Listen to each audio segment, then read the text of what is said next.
देवियों और सज्जनों, नमस्कार। मैं आपका एस्ट्रोलॉजर पंडित एस.के. शर्मा अपने यूट्यूब चैनल ज्योतिष डिवाइन एस्ट्रोलॉजी में आपका हार्दिक स्वागत करता हूं। आज फिर आपको एक नई वीडियो के बारे में बताऊंगा जो मैंने अभी हाल ही में बनाया है। आशा है आप इसका लाभ उठाएंगे।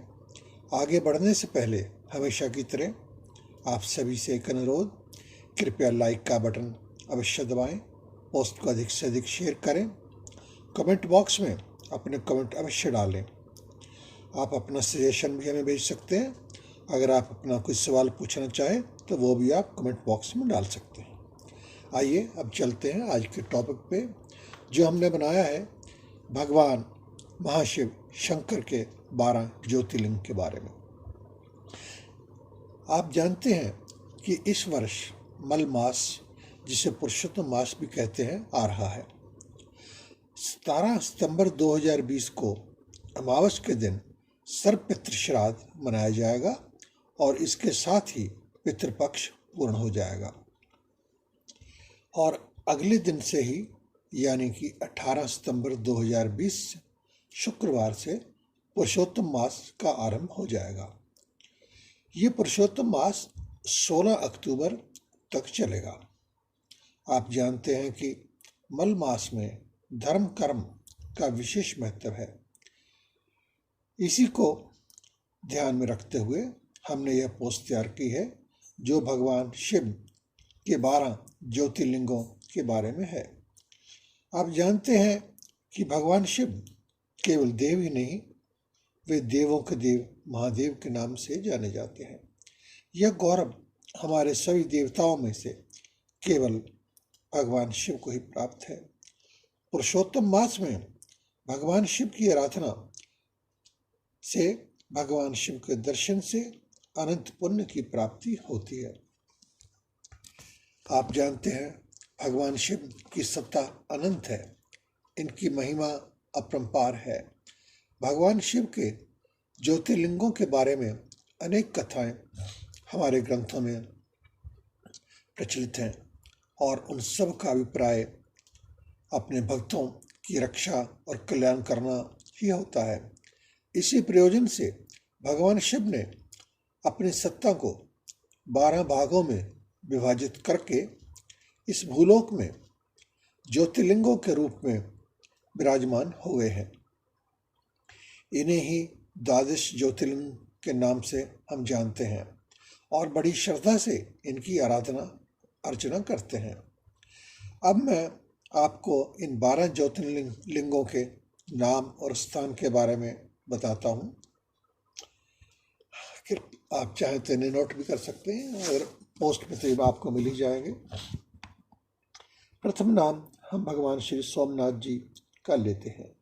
ये गुजरात राज्य में जूनागढ़ जिले में सागर तट पर स्थित बहुत ही सुंदर और पूजनीय स्थल है। अब हम बात करते हैं श्री मल्लिकार्जुन जी की। ये महान तीर्थ आंध्र प्रदेश में हैदराबाद से लगभग 100 किलोमीटर की दूरी पर है। यहाँ पर भगवान माता पार्वती के साथ विराजमान है। यहाँ मल्लिकार्जुन से अभिप्राय माँ पार्वती और भगवान शिव दोनों से है। मल का नाम माँ पार्वती जी का है और अर्जुन भगवान शिव का नाम है। इसी से इस स्थान का नाम बना है मल्लिका अर्जुन।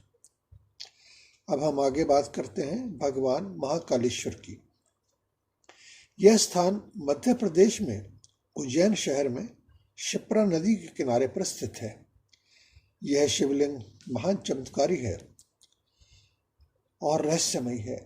इस मंदिर में शिवलिंग की पूजा के लिए शमशान घाट की भस्म का प्रयोग किया जाता है, जो बहुत ही विचित्र लगता है, लेकिन यह परंपरा यहाँ सदियों से चली आ रही है। ऐसा ही किया जाता है। अब हम बात करते हैं नंबर 4 श्री ओंकारेश्वर की। यह स्थान मध्य प्रदेश में जिला खांडवा के अंतर्गत आता है। पतित पावन नर्मदा नदी भी यहीं पर है। नर्मदा नदी से जो स्टोन निकले जाते हैं उनका भी बहुत ही अधिक महत्व है। एक प्रकार से उसे भी शिव रूप ही माना जाता है। लोग इन गोल पत्थरों को जिनका रूप भगवान शिव के शिवलिंग के जैसा ही लगता है, लोग अपने घर पे लेके आते हैं और अपने पूजा स्थान में रखते हैं। अब हम आगे बात करते हैं नंबर 5 पे श्री वैद्यनाथ ज्योतिर्लिंग की। यह महाराष्ट्र प्रांत के बीड जिले में परली नामक एक पहाड़ी क्षेत्र में स्थित है। आगे चलते हैं, बात करते हैं नंबर 6 पे श्री भीमाशंकर ज्योतिर्लिंग की। यह भी महाराष्ट्र के पुणे जिले में आता है। माना जाता है कि भगवान शिव ने राक्षस त्रिपुरासुर का वध करके इसी स्थान पर विश्राम किया था। इसी कारण से इस स्थान की महिमा अनंत मानी जाती है। नंबर 7 पर विश्व प्रसिद्ध श्री रामेश्वरम ज्योतिर्लिंग का नाम आता है। यह तमिलनाडु राज्य में रामनाथपुरम जिले में समुद्र के किनारे पर स्थित एक बहुत ही विशाल मंदिर है। इसकी स्थापना स्वयं श्री रामचंद्र जी ने लंका पर चढ़ाई करने से पहले की थी। माना जाता है यहाँ का शिवलिंग स्वयं श्री राम जी ने अपने मन में अपनी इच्छा रख के उसकी प्राप्ति के लिए भगवान शंकर जी से आशीर्वाद के लिए प्रार्थना की थी। इसलिए इस स्थान का महत्व बहुत अधिक है। यहाँ पे भगवान राम और भगवान शिव दोनों की इकट्ठी प्रार्थना, पूजा अर्चना की जाती है।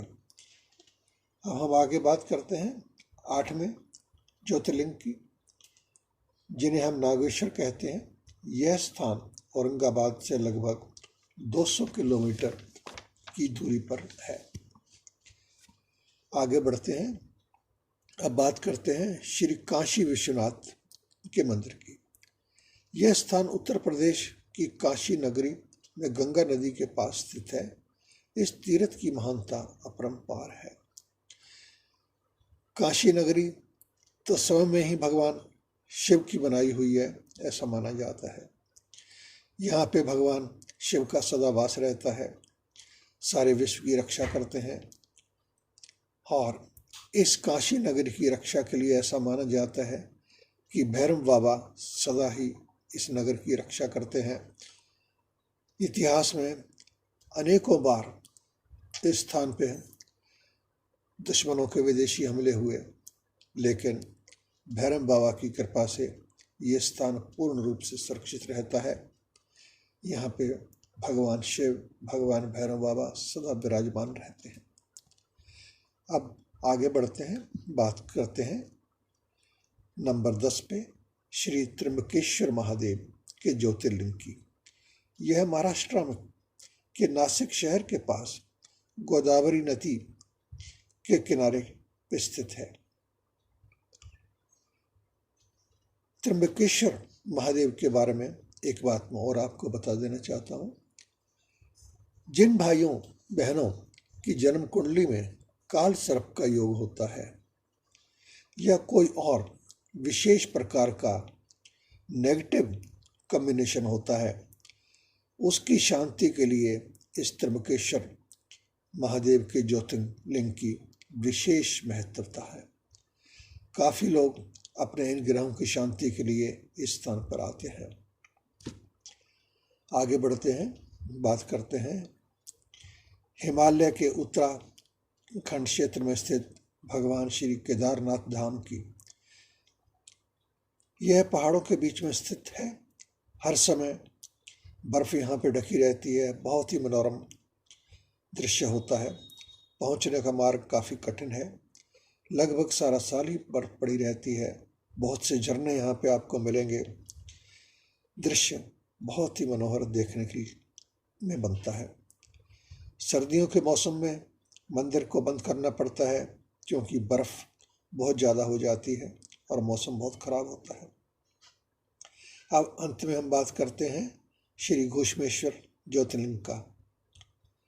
यह महाराष्ट्र के औरंगाबाद जिले में एक पहाड़ी क्षेत्र में स्थित है। अत्यंत प्राचीन मंदिरों में से एक माना जाता है। यह मंदिर लाल रंग के पत्थरों से बना हुआ है। तो दोस्तों, ये था 12 ज्योतिर्लिंगों का संक्षिप्त वर्णन। हमारे धर्म में ऐसी मान्यता है कि हमें अपने जीवन काल में इन 12 ज्योतिर्लिंगों और 4 धामों की यात्रा अवश्य कर लेनी चाहिए। इससे हमारे जीवन का उद्धार हो जाता है। यहाँ पर एक बात कहना मैं और चाहता हूँ कि अगर किसी भी कारण से, जैसा कि स्वास्थ्य की समस्या है, धन का अभाव है या कोई और कारण भी हो सकता है, आप ये यात्राएं नहीं कर सकते, तो निराश होने की कोई आवश्यकता नहीं है। आप जहाँ भी हैं, जिस स्थान पर भी हैं, अपने घर में हैं या बाहर हैं, देश में हैं, विदेश में हैं, वहीं से अपने भोलेनाथ की आराधना घर बैठ के कर सकते हैं। इससे भी आपको पूर्ण पुण्य की प्राप्ति होगी। कहा भी गया है, शत योजन से जो ध्यावे, निश्चय ही विष्णु लोक पद पावे। कहने का अभिप्राय ये है कि अगर आप 7 समुद्र पार से भी अपने इष्ट भगवान का, भगवान शिव का, भगवान नारायण का, माँ अम्बे जगदम्बे का ध्यान करते हैं, तो आपकी प्रार्थना बहुत दूर से भी कबूल हो जाती है और भगवान प्रसन्न होकर आपको आशीर्वाद देते हैं। भगवान शिव, भगवान नारायण या हमारे कोई भी देवी देवता तो सिर्फ श्रद्धा को ही महत्व देते हैं, और जब प्रभु प्रसन्न हो जाते हैं तो भगवान नारायण, भगवान शिव, माँ भवानी स्वयं अपने भक्त से मिलने के लिए उसके स्थान पर पहुंच जाती है। ऐसा भी अनेक बार होते हुए हमने सुना है, देखा है। तो दोस्तों, ये थी भगवान शिव के 12 ज्योतिर्लिंगों का संक्षिप्त में वर्णन। मलमास में आप किसी भी धार्मिक यात्रा का प्रोग्राम बना सकते हैं, परंतु आज के कोरोना काल में ऐसा करना ठीक नहीं है। आप अपने निवास स्थान से ही अपनी साधना शुरू कर सकते हैं। किसी भी धार्मिक ग्रंथ को पढ़ सकते हैं, जैसे शिव पुराण, गीता, रामायण इत्यादि इत्यादि। मल मास में ये पाठ करके आप पुण्य की प्राप्ति कर सकते हैं। किसी कारण से आप ये ग्रंथ भी नहीं पढ़ सकते तो भी कोई बात नहीं, आप कोई भी लघु मंत्र का जाप कर सकते हैं, जैसे ओम नमः शिवाय मंत्र राज कहा गया है, भगवान शिव का बहुत प्रिय मंत्र है। आप भगवान नारायण का पाठ भी कर सकते हैं, ओम नमो भगवते वासुदेवाय। आप माँ अम्बे गौरी भगवती का पाठ भी कर सकते हैं।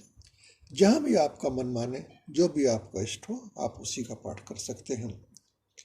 आज की पोस्ट में सिर्फ इतना ही आपसे आज्ञा चाहता हूँ।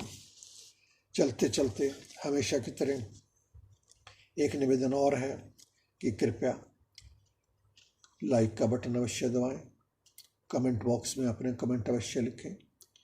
आप चाहें तो हमसे ईमेल से भी संपर्क कर सकते हैं। हमारी ईमेल आईडी आपको नीचे के डिस्क्रिप्शन बॉक्स में मिल जाएगी। उस पर आप अपना कोई भी सवाल, सजेशन कुछ भी भेज सकते हैं। और आप हमें फेसबुक, ट्विटर, इंस्टाग्राम पर भी फॉलो कर सकते हैं। हमारी अगली पोस्ट का इंतज़ार करें। तब तक के लिए मित्रों, हमेशा व्यस्त रहो, प्रसन्न रहो और मस्त रहो। यही हमारी भगवान शिव से आपके लिए कामना है। धन्यवाद।